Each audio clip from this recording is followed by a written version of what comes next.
That summer, Emily met Charles by chance. He said, "My wish is to watch a fireworks display." She said, "I want an obvious preference." One day she mustered up the courage to write in his draft book, "I like you," but before he saw it, everything was too late. "You wished me peace and safety. What about you?" In the early summer afternoon, the hot weather and the incessant chirping of cicadas make people feel irritable and uneasy. Emily stepped into the bookstore, looked at the owner at the counter and whispered, "Excuse me, do you have the book The Ferryman?" The middle-aged man sitting in a rocking chair behind the counter poked his head out from behind the books and responded, "It should be on the shelf in the last row." Emily thanked him and walked to the back of the bookstore. After groping for a long time, Emily finally found the location of the book.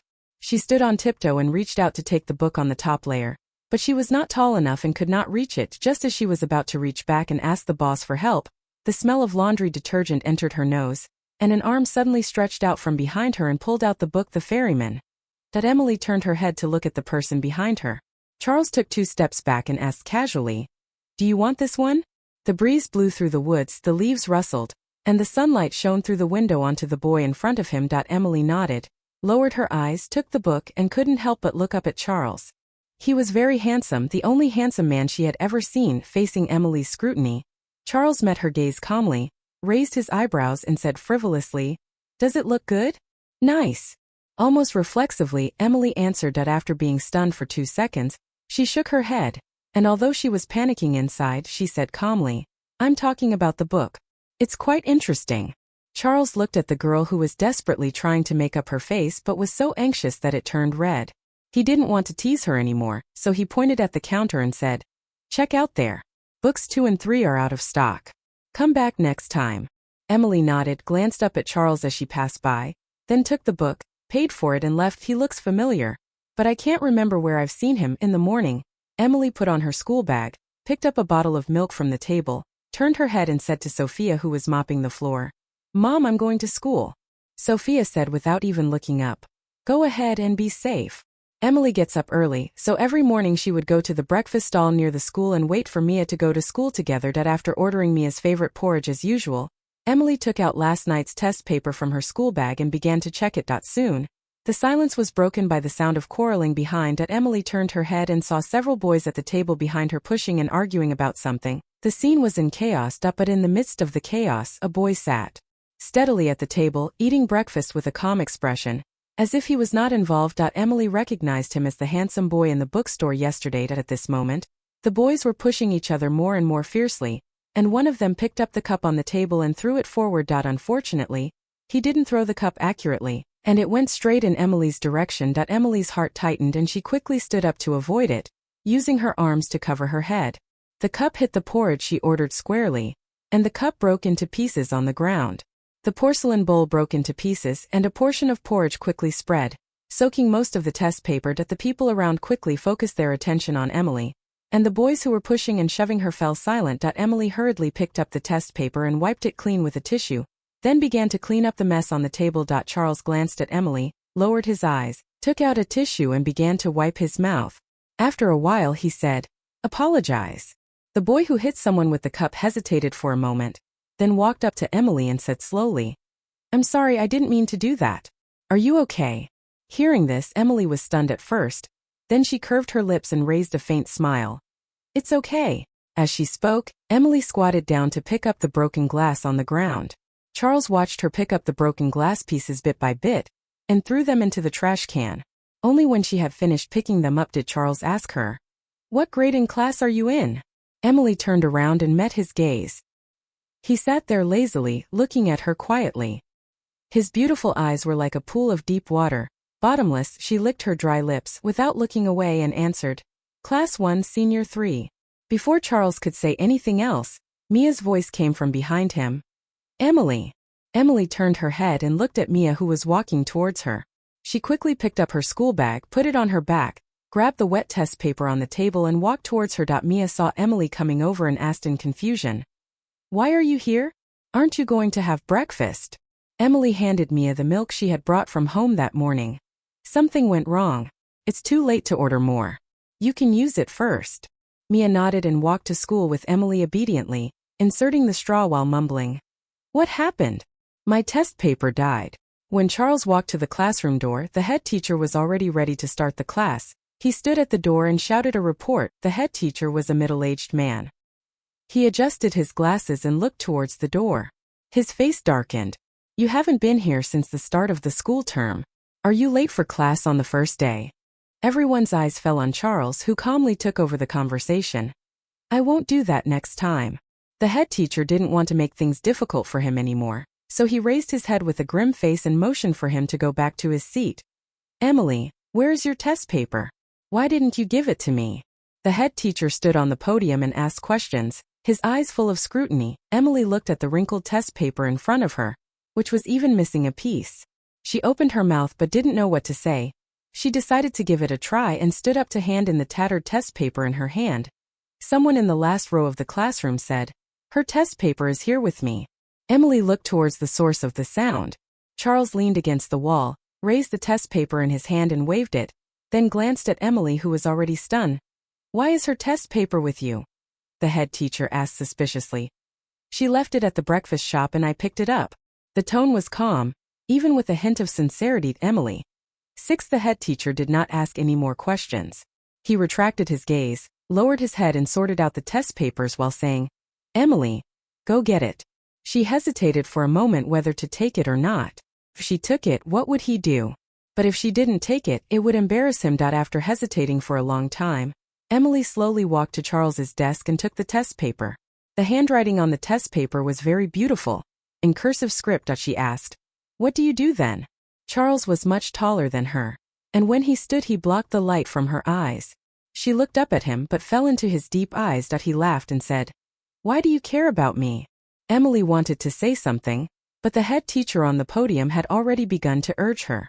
She looked at Charles deeply, bent down, picked up the pen on his desk, wrote her name on the test paper, turned around and handed in the test paper. When Emily returned home, she heard the sound of something falling before she even stepped into the house. They were arguing again. She stood there in a daze, listening to the heart-wrenching quarrels and the crackling sounds of things being thrown in the house, feeling indescribable in her heart. She is very scared. Taking a deep breath, Emily turned and walked in the opposite direction. Emily had little money on her and was wandering aimlessly on the street, kicking the stones under her feet as she walked, when suddenly an idea flashed through her mind. Bookstore. It doesn't cost money and you can kill time. Emily walked into the same bookstore she visited last time. The owner greeted her and then went on with his own business. She walked straight to the last row of bookshelves, bent down and sat cross-legged on the ground, and took out a book from the bottom shelf with ease. A schwai. As I was watching happily, someone pushed the door open and walked in. A few minutes later, the footsteps gradually approached the last row. Emily didn't take it seriously, thinking that he was just a customer who came to buy books, and continued to happily read comics with her head buried in her eyes. The footsteps stopped beside Emily. After about a few minutes, the person next to her didn't move at all. She felt strange and looked up. Charles leaned against the bookshelf, tilted his head and looked at her with a smile in his eyes. Emily blinked and said nothing. She sat on the ground and looked at him. Neither of them spoke and the atmosphere was a little subtle. Noticing Charles's eyes shifting to the book in her hands, she spoke. "Do you want to see a schwai?" Charles was stunned for a moment, unable to hide the smile in his eyes, and couldn't help teasing her. "Student Emily, do you want to read books here for free?" He's so weird, Emily thought. "I just want to stay until dark before going home. Are you going to chase me away?" "No." Charles turned his head to look at his father, who was packing up at the counter and preparing to go home for dinner. He turned his head and asked with a smile, "There is a TV in front. Otherwise, where can you watch Pleasant Goat and Big Wolf?" Emily raised her head with a slightly disdainful expression. "That's for kids." 5 minutes later, Emily sat on a stool behind the counter, staring intently at Big Bad Wolf catching sheep on the green grassland. Charles was sitting in a rocking chair with his legs crossed, playing games. The store was very quiet, with no other sounds except for cartoons and game announcements. Just as I was fascinated by the scene, someone pushed the door open and shouted excitedly, "Charles, do you want to have a barbecue?" Emily looked over when she heard the voice and her eyes met James. James thought she looked familiar, and after thinking for a while he remembered who she was, and walked to Charles and teased, "Isn't this the little beauty from this morning? Why are you here?" "Little beauty?" Charles glanced at Emily, who was concentrating on watching cartoons, and answered nonchalantly, "Little brat." Emily pouted, looked out the window at the dark sky, and heard James pulling Charles to go out for dinner. Knowing it was time to leave, she stood up, grabbed her school bag and put it on her back, turned around and whispered to Charles, "Thank you for letting me watch TV." After thinking for a moment, she added, "Thank you in the morning too. Goodbye." After saying that, Emily opened the door and ran away, watching her leave. Charles looked away and continued playing the game. James said, "It's beautiful." Charles said, "What girl of this age isn't pretty?" Emily thought she would never have any contact with Charles again until the next day when her head teacher changed her seat at school. Looking in the direction of the head teacher's finger, only the seat in front of Charles was empty. Emily opened her mouth to ask why, but the head teacher spoke first, as if predicting it. "He is a poor student and you are the only one he knows in the class. You should tutor him." In silence, Emily moved the book to the table in front of Charles. In fact, most of the people in the class knew Charles, but Charles didn't know them. Charles was not a good student, but he was not a bad student who fought every day. It was just that when he was in the second year of high school, he pinned a boy on the playground and beat him half to death in public. After this incident, many people became familiar with the name Charles. They were all afraid of Charles, but Charles would not put on airs and bully others. He was well-mannered and handsome, so he got a very fresh nickname, Charles the Socialite. While Emily was changing seats with her book in her arms, Charles was sleeping on the table. He was sleeping when she went to the bathroom. He was sleeping while she was writing the test paper. When he was about to finish the paper, he woke up. Charles stood up with the help of the table, ruffled his hair casually, and tapped Emily's back sleepily. She turned around and looked at him in confusion. Charles was stunned for a moment, then smiled and said, "It's you, little brat." The corners of Emily's mouth twitched. She felt a little unhappy and wanted to give him a few slaps. Charles yawned, held his hand out in front of her, and said nothing. His hands were beautiful, white, slender and long. Emily looked at his hands and then looked up at him. "What for?" "Copy the test paper for me." As he said this, his hands shook. "So righteous." Emily raised an eyebrow. "Then beg me." Hearing this, Charles paused slightly, obviously not expecting her to say that. He withdrew his hand, and the smile in his eyes deepened at seeing Charles withdraw his hand. Emily's heart leaped with joy. It turned out that to deal with shameless people, one must use shameless methods. The next second, Charles spoke, "Please." Emily was a little petrified, and Charles said frivolously, "I'm done begging, Emily." I still underestimated how shameless he was. There were still 20 minutes left before the exam was due. Emily grabbed the test paper and slapped it into his hand, signaling him to copy it quickly. Charles nodded slightly. He wrote very quickly and finished copying a test paper on time. After handing in the test paper, he was the first one to leave the classroom and leave school. Emily was on duty, and after everyone in the class left one after another, she slowly stood up. When I scanned the last row where Charles sat, I saw a piece of pink paper lying quietly under his seat, flat, with a footprint on it. Emily thought it was Charles's copywork or something, so she picked it up, glanced at it unintentionally, and raised her arm again when she was about to put the paper down. The handwriting on the paper is serious and cute. "Student Charles, I saw you playing basketball on the playground. I really want to get to know you. If possible, can you add my contact information?" Emily moved her eyes downwards and saw a signature at the end of the paper. Class 3, Graced. The signature was written so small that it was almost invisible. Looking at the footprints on the paper, it seemed that Charles had already seen it. Mia's voice came from the other side of the door, and Emily hurriedly stuffed the paper into her pocket. Mia skipped into the classroom and urged, "Hurry up, I'll take you to eat grilled squid later." Emily tucked her hair behind her ears to hide her inner panic. She nodded and responded, "Right away." In the cross street, people were walking around with high school students who had just finished school. Emily and Mia were holding grilled squid in their hands, eating while strolling slowly. Suddenly, Emily remembered what she had just picked up in the classroom and asked, "Are there a lot of people who like Charles?" "Charles?" Mia chewed the grilled squid and thought for a while before continuing, "I don't know, but it's normal for girls to like him. Who doesn't like a handsome social guy?" "Social guy." Emily immediately imagined Charles collecting usury. No, she shook her head. This was the underworld. What does that gangster guy look like? Suddenly, a guy in moccasins and tights popped into Emily's mind and started dancing. No, Emily was shocked by this imagination. Before she could catch her breath, Mia beside her pulled her arm. "Isn't that Charles?"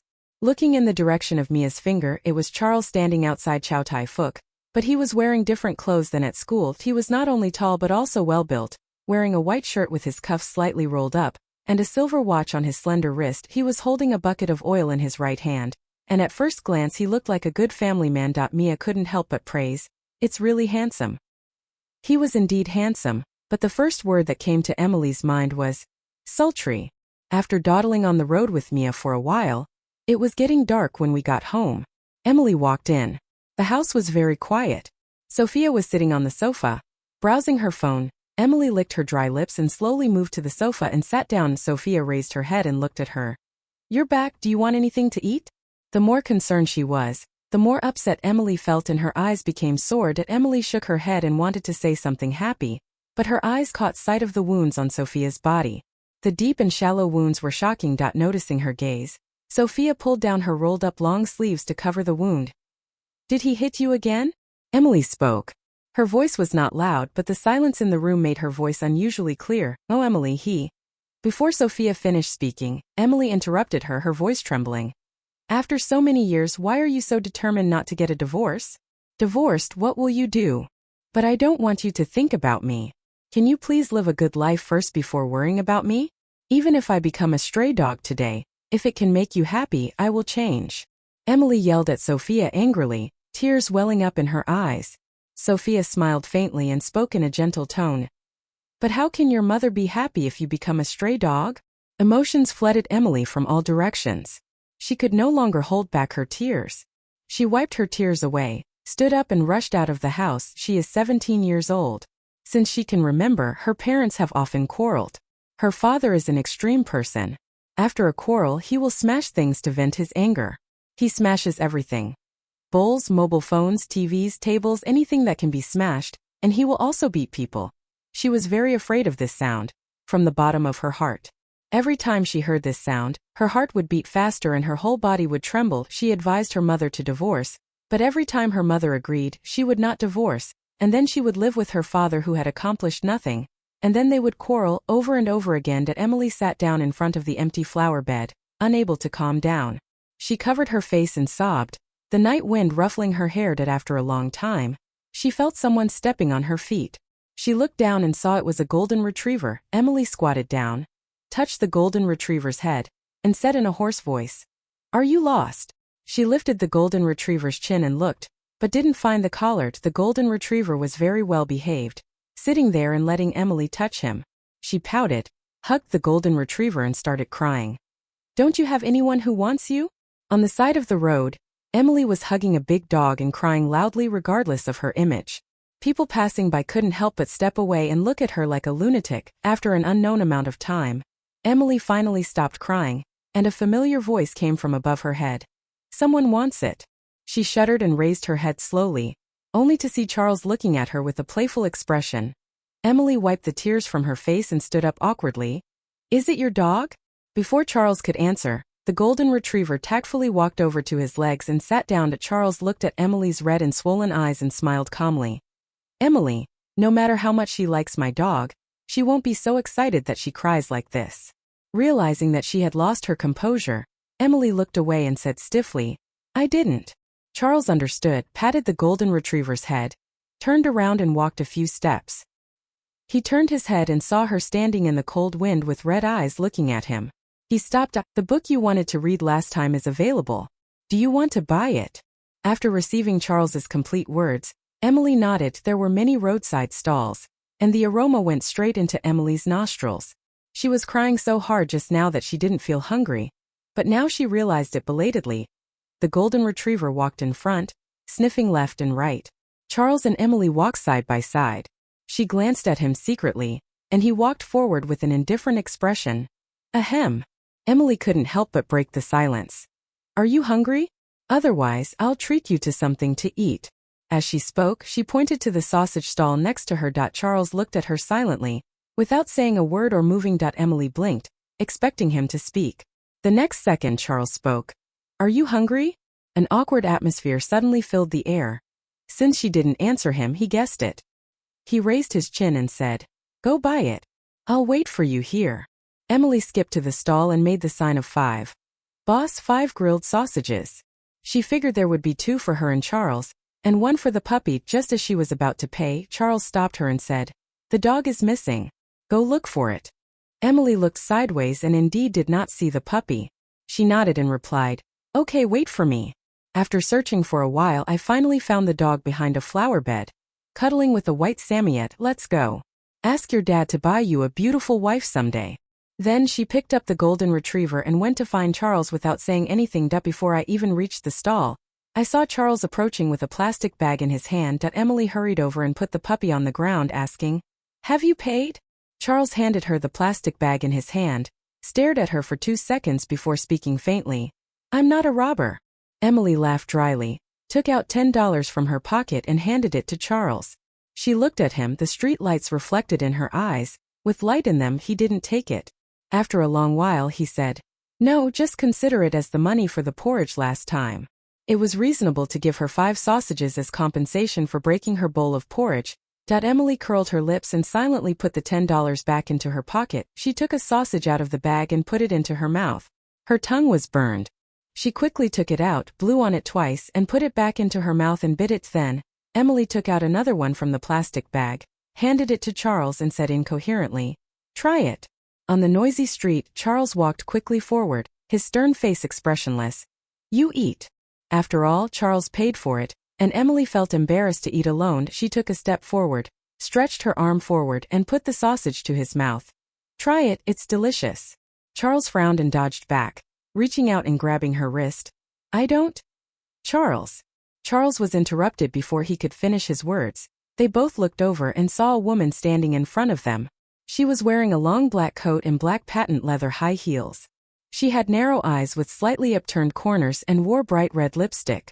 She was looking at the two of them fiercely. Emily felt a chill in her eyes. She withdrew her hand holding the sausage, and took out the sausage from her mouth. Sophia took a step forward and walked towards the two of them. Charles calmly pulled Emily behind him. His expression was grim and his cold eyes confronted her. Sophia glanced at Emily, then returned her gaze to Charles. "Your girlfriend," Charles said in a cold tone. "It's none of your business." Emily's eyes swirled between the two people, and she smelled a hint of tension. Sophia smiled, her red lips looking particularly cool in the night. "If you want to find a girlfriend, you have to find someone who is worthy of you." She looked at Emily and shook her head. "She may not be." Emily was almost racked by a question mark over her head. "Who is this person?" Emily cursed Charles in her heart and called him a psycho. She slowly moved behind Charles and started eating the sausage, which almost ruined her mood for eating. Charles looked indifferent, and his eyes met Sophia's. "Whether she is my girlfriend or not, and whether she is worthy of me or not, has nothing to do with you. It is not your turn to dictate my affairs." The two of them just stood facing each other on the noisy roadside at night. Sophia put her hands in her coat pockets and continued to smile. "You are really just like your father." "Don't mention my dad, it's disgusting." Charles clenched his fists so tightly that his fingers crackled. Emily couldn't see his expression, but she noticed that he was gritting his teeth and even his body was shaking. She realized that he seemed to have a great hatred for the woman in front of him. Emily quickly finished 4 sausages, and threw the remaining one to the golden retriever. She suddenly walked up to Charles, took his arm and looked up at him with a sweet smile. She shook his arm coquettishly.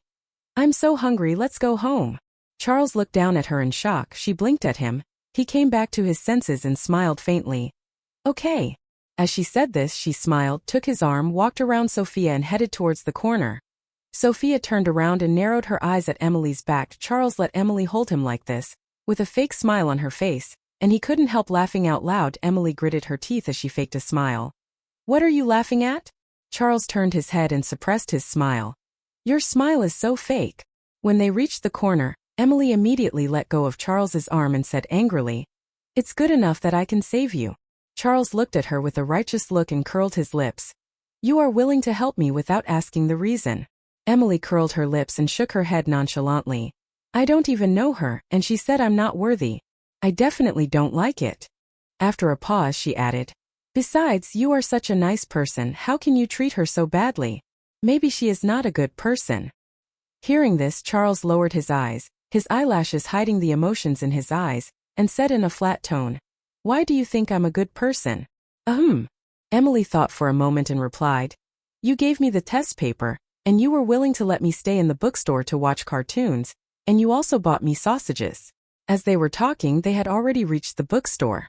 Emily skipped up the steps and pushed the door open to enter the store. Charles stood there, watching her quietly as she happily entered the store and greeted the owner cheerfully, a smile appearing in his eyes. The next day, when Emily rushed to the classroom, Charles had already fallen asleep on the table. After writing the test paper on the table for a while, she wanted to wipe her nose, so she searched her pocket and took out a piece of pink paper. She suddenly remembered that she had picked it up yesterday. Emily glanced at her head teacher who was reading a book at the podium. She turned her head and knocked on Charles's desk, whispering, "Charles." Charles slowly raised his head, squinted his eyes and looked at her sleepily. Emily put the paper on his desk and pushed it forward just as she was about to speak.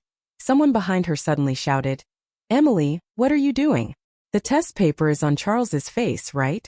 Emily's expression was grim for a moment, and she slowly turned around and sat down. The head teacher knocked on the table and said, "Bring it up."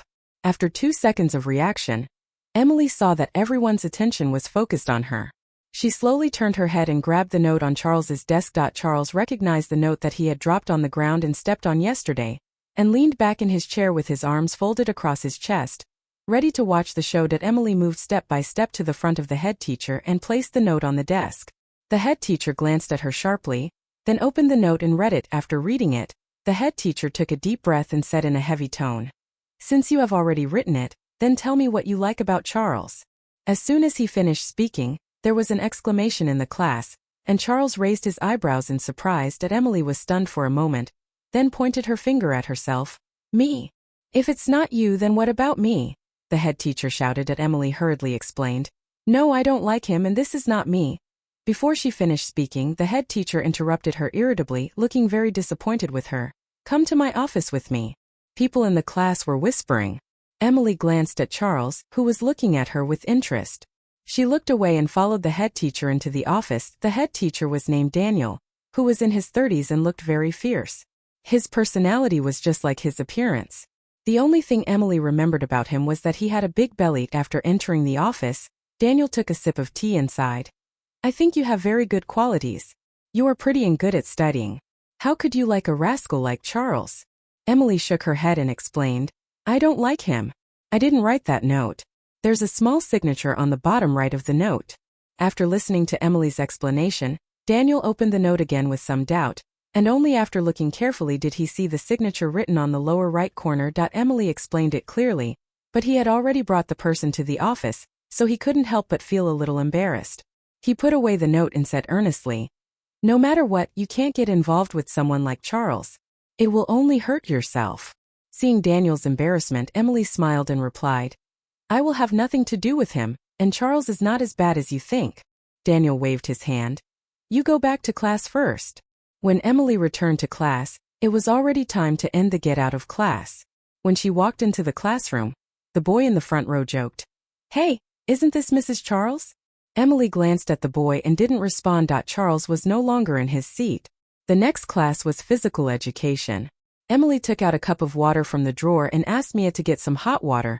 The washroom is at the end of the corridor, and you can see the entire layout of the basketball court.